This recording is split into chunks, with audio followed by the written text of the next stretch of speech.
পূর্ব দিকে উঠাবো, আরেকজন বলতো না আমি দক্ষিণ দিকে উঠাবো, আরেকজন বলবে না আমি উত্তর দিকে উঠাবো। এরকম আছে না নাই? ঝামেলা লেগে যেত। এজন্য বেশি রব হইলে আমাদের জন্য ঝামেলা, খোদা বেশি হইলে আমাদের লস। একজন হওয়াতে আমরা বেঁচে গেছি। বারুয়াখালীবাসী আওয়াজ করে না, কথা বলে না। রব খোদা একজন হওয়াতে আমাদের সুবিধা হয়েছে না। এজন্য আল্লাহ বলেন লা ইলাহা ইল্লাহু, তিনি ছাড়া তোমাদের কোনো ইলাহ নাই, তিনি একজন। লা ইলাহা ইল্লাহু আলিমুল গায়বি ওয়াশ শাহাদা, তিনি প্রকাশের মালিক অপ্রকাশের মালিক। তিনি যেটা ওপেন এটাও জানেন, যেটা গোপন সিক্রেট ওইটাও জানেন। আলিমুল গায়বি ওয়াশ শাহাদা, তিনি গায়েবের মালিক, গায়েবের জ্ঞানী, যেটা দেখা যায় না, অদৃশ্য, জানা নাই, এটাও তিনি জানেন। এগুলো জানতে তার কোনো মাধ্যমের প্রয়োজন হয় না। অতীতে কি হয়েছে, বর্তমানে কি চলছে, ভবিষ্যতে কি হবে, সব তার জ্ঞানের ভেতরে আছে না নাই? এজন্য আল্লাহ বললেন আলিমুল গায়বি ওয়াশ শাহাদা, তিনি গায়েবের জ্ঞান রাখেন, তিনি দৃশ্য জগতের জ্ঞান রাখেন, তিনি প্রকাশ্য জগতের জ্ঞান রাখেন, তিনি গোপন জগতের জ্ঞান রাখেন। তার কাছে কোনো কিছু গোপন নাই, ঠিক কিনা বলেন? হুয়ার রহমানুর রহিম, তিনি হলেন দয়াময়, তিনি হলেন মেহেরবান। এই যে শুরু হলো 14 নামের প্রথম দুইটা, আর রহমান আর রহিম। হুয়ার রহমানুর রহিম, তিনি হলেন the most gracious, the most merciful, তিনি দয়াময়, তিনি অতিশয় মেহেরবান। সুবহানাল্লাহ বলেন। তার দয়ার কোনো শেষ নাই, তার মায়ার কোনো শেষ নাই। আল্লাহ, তাহলে 14টা নামের মধ্যে কয়টা পাইলাম? একটা কি? আর রহমান। বারোয়াখালীবাসী বুঝে থাকলে আওয়াজ করে বলেন, প্রথমটা কি? 2 নাম্বার আর রহিম। আওয়াজ করে বলেন 2 নাম্বার। আওয়াজ করে সবাই গলা ছেড়ে দিয়ে উত্তর দেন তো, প্রথম নামটা কি? দ্বিতীয় নামটা? আর রহিম। রহমান আল্লাহর one of the major names, আল্লাহর মৌলিক নামগুলোর মধ্যে গুরুত্বপূর্ণ একটা নাম হচ্ছে রহমান। গুরুত্বপূর্ণ নাম কি? রহমান, দয়ার সাগর, মায়ার সাগর। রহমানুন ফিদ দুনিয়া ওয়া রহিমুন ফিল আখিরাহ। এই দুনিয়ার জন্য আল্লাহ রহমান, দুনিয়াতে আল্লাহ সবাইরে দয়া করে, কাফিররেও করে, মুসলিমরেও করে। আর আখিরাতের জন্য তিনি রহিম, সেখানে কাফির মুশরিকদের জন্য আল্লাহর পক্ষ থেকে কোনো দয়া থাকবে না। চিল্লায় বলেন ঠিক কি না? এজন্য আল্লাহ বললেন আমার মৌলিক একটা নাম হলো রহমান। আল্লাহর পরে অন্য কোন নাম দিয়ে যদি তোমরা আমার নাম প্রকাশ করতে চাও, জপতে চাও, ডাকতে চাও, তোমরা রহমান নামে ডাকো।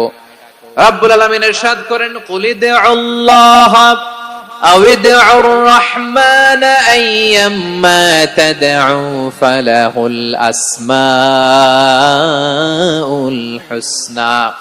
আমাকে আল্লাহ নামে ডাকো, কিংবা আমি আল্লাহকে রহমান নামে ডাকো, যে নামেই ডাকো না কেন আমার আছে অনেকগুলো সুন্দর সুন্দর নাম। যে নামেই ডাকো আমি শুনি, ডাকলেই আমি সাড়া দেই।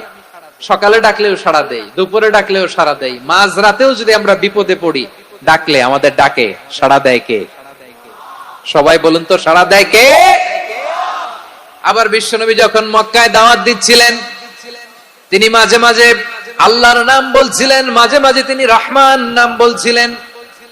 যখন তিনি বললেন ওয়া ইযা কিলা লাহুম উসজুদু লিররহমানি ক্বালু ওয়া মার রহমান। বিশ্বনবী মক্কায় যখন মক্কার কাফিরদেরকে, কুরাইশদেরকে বলল তোমরা রহমানকে সিজদা দাও, রহমানের ইবাদত করো, রহমানের জন্য সিজদায় লুটিয়ে পড়ো, মক্কাবাসী বলে রহমান আবার কে? রহমান রে তো চিনি না। রহমানকে আল্লাহ চিনি, রহমান চিনি না। মক্কাবাসী কি বলে? কারে চিনে? আল্লাহরে চিনে। কারে চিনে না? রহমান কে তো চিনি না। রহমান আবার কোত্থেকে আসলো? কে Rahman? Who is this Rahman? যখন তারা বলে রহমান রে চিনি না, আল্লাহর গায়রতে আঘাত লেগেছে। আল্লাহ বলে রহমান রে চিনো না, না? তাদেরকে চিনানোর জন্য আল্লাহ 78 আয়াত বিশিষ্ট আর রহমান নামে কোরআনে একটা সূরা নাজিল করেছেন। যখন মক্কার কুরাইশরা বলে আল্লাহ চিনি, রহমান চিনি না, আল্লাহ বলে রহমান রে চিনো না, তাহলে চিনে নাও রহমান নামে। তিনি 78 আয়াত বিশিষ্ট কালামুল্লাহ মাজিদে একটা গোটা সূরা নাজিল করে দিয়েছেন। তিনি নাজিল করলেন আর রহমানু আল্লামাল কুরআনা খালাকাল ইনসানা আল্লামাহুল বায়ান। দয়াময় রহমান শেখালেন কোরআন, বানালেন ইনসান, শেখালেন বায়ান। দয়াময় রহমান শেখালেন কোরআন, বানালেন ইনসান, শেখালেন বায়ান। দয়াময় রহমান শেখালেন কোরআন, বানালেন ইনসান, শেখালেন বায়ান। পড়েন আল্লাহু আকবার। আল্লাহ বলে রহমান কারে বলে চেনো না, শুনে নাও। ৭৮ আয়াত বিশিষ্ট গোটা একটা সূরা নাযিল করে দিলাম, সূরাতু আর রহমান। আর রহমান তিনি দয়ালু, আল্লামাল কোরআন তিনি মানুষকে কোরআন শিখিয়েছেন, খালাকাল ইনসান মানুষ বানিয়েছেন, আল্লামাহুল বায়ান মানুষকে কথা বলা বর্ণনা করা শিখিয়েছেন। পড়েন সুবহানাল্লাহ। গোটা একটা সূরা নাযিল করেছেন, সূরাতু আর রহমান। আমার বারোয়াখালীর ভাইয়েরা, তার নাম হচ্ছে আর রহমান, আর রাহিম মানে দয়াময়, মেহেরবান। তার দয়া যে কত বেশি আপনি কল্পনাও করতে পারবেন না, আপনি কল্পনাতেও আনতে পারবেন না তার দয়া কত বেশি। বিশ্বনবী সাল্লাল্লাহু আলাইহি ওয়াসাল্লাম ফরমান, লাম্মা কাদাল্লাহুল খালকা কাতাবা ইনদাহু ফাওকা আরশিহি। আল্লাহ যখন মহাবিশ্বের সব সৃষ্টি করে সারলেন, তিনি আরশের উপরে লিখলেন সাবাকাত রাহমাতি গাদাবি, সাবাকাত রাহমাতি গাদাবি। কোথায় লিখছে? আরশের উপরে। আওয়াজ করে বলেন তো কোথায় লিখেছে? আরশের উপরে আল্লাহ লিখলেন সাবাকাত রাহমাতি গাদাবি। এর মানে হলো আমার দয়ার কাছে, আমার ভালোবাসার কাছে আমার ক্রোধ পরাজয় বরণ করেছে। আমার দয়ার কাছে আমার রাগ কিংবা ক্রোধ পরাজয় বরণ করেছে। মানে আমি আল্লাহর দয়া আছে, আবার আমি আল্লাহর ক্রোধ বা রাগ আছে, কিন্তু আমি আল্লাহর রাগের চেয়ে দয়া বেশি।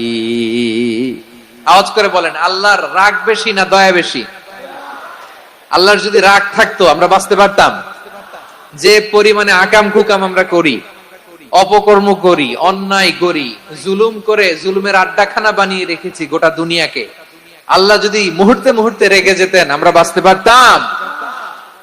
মহাবিশ্ব সৃষ্টির পরেই তিনি আরশের উপরে লিখেছেন সাবাকাত রাহমাতি গাদাবি, মানে আমি আমার দয়ার কাছে আমি আল্লাহর ক্রোধ